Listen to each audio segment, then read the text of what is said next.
अब मैं आपसे नई संसद को लेकर एक बहुत अहम बात करने जा रहा हूं, इसलिए टीवी का रिमोट उधर रख दीजिए। पहले नई संसद के उद्घाटन को सियासी लड़ाई का अड्डा बनाया गया, फिर विवाद सुंगोल यानी राजदंड पर खड़ा कर दिया गया। आरोप लगाए गए कि सुंगोल के जरिए मोदी सरकार संसद को धार्मिक रंग में रंगने की साजिश कर रही है। सबसे पहले यह आपको जानना और समझना जरूरी है कि आखिर यह सुंगोल है क्या।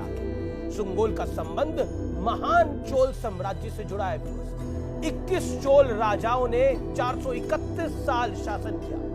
सुंगोल को सत्ता हस्तांतरण यानी ट्रांसफर ऑफ पावर के लिए इस्तेमाल किया जाता है। यानी एक राजा सत्ता में आने वाले राजा को सुंगोल सौंपता था।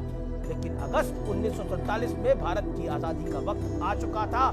इसकी प्रक्रिया पूरी करने के लिए लॉर्ड माउंटबेटन को भारत भेजा गया। माउंटबेटन ने पंडित नेहरू से पूछा कि सत्ता उन्हें कैसे सौंपी जाएगी, इसका तरीका क्या होगा। तब पंडित नेहरू ने सी राजागोपालाचारी से इसके बारे में विचार विमर्श किया और राजगोपालाचारी ने पंडित नेहरू को चोल साम्राज्य और सुंगोल के बारे में जानकारी दी। तब पंडित नेहरू ने माउंटबेटन को इसकी जानकारी मुहैया कराई। इसके बाद सी राजागोपालाचारी ने तंजौर में एक मठ से संपर्क किया। इस मठ ने तुरंत 5 फीट ऊंचा सुंगोर बनाने का आदेश जारी कर दिया।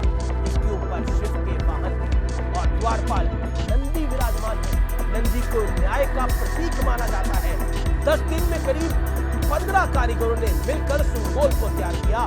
3 लोग विशेष विमान से 14 अगस्त 1947 को सुंगोल लेकर दिल्ली पहुंचते हैं। तस्वीरों में आप देख सकते हैं, तो तस्वीरें अब आएंगी आपके सामने। पंडित नेहरू के हाथ में सुंगोल यानी राजदंड जो उन्हें सौंपा गया था। लेकिन इसके बाद भारत के इतिहास के इस गौरवशाली किस्से को हर कहानी से गायब कर दिया। व्यूअर्स, आज आपकी उम्र चाहे कितनी भी हो, लेकिन मैं ये यकीन से कह सकता हूं कि आपने सुंगोल के बारे में न कभी सुना होगा, न कभी सुंगोल को देखा होगा। जो सुंगोल भारत की आजादी का महान प्रतीक है, उसे इलाहाबाद के एक म्यूजियम में रख दिया गया। और सबसे हैरान करने वाली बात यह है कि इसे वहां सुंगोल या राजदंड के नाम से नहीं रखा गया, बल्कि golden walking stick gifted to Pandit Nehru के नाम से रखा गया। पंडित नेहरू को भेंट की गई एक सुनहरी छड़ी का नाम दे दिया गया। हमारे इतिहास को जरा सोचिए, ये कितनी अफसोसजनक बात है। यानी ना सिर्फ सुंगोल की कहानी को गायब किया गया, बल्कि उसका नाम, उसका अस्तित्व भी छीन लिया गया। लेकिन क्यों? क्या इसलिए क्योंकि सुंगोल के ऊपर नंदी जी विराजमान थे, या फिर इसलिए इस राजदंड पर मां लक्ष्मी की प्रतिमा? क्या इससे किसी तरह की सियासी समस्या की आशंका थी? और आज जब भारत के गौरवशाली इतिहास और इसके अमूल्य सिंबल को उसका उचित सम्मान मिल रहा है, तो एक बार फिर इसका विरोध शुरू हो गया है। लोकतंत्र के मंदिर में सुंगोल की स्थापना को कम्युनल एंगल दिया जा रहा है। व्यूअर्स, आज 2 सवाल बेहद जरूरी है। पहला, राजदंड पंडित नेहरू की वॉकिंग स्टिक कैसे बना?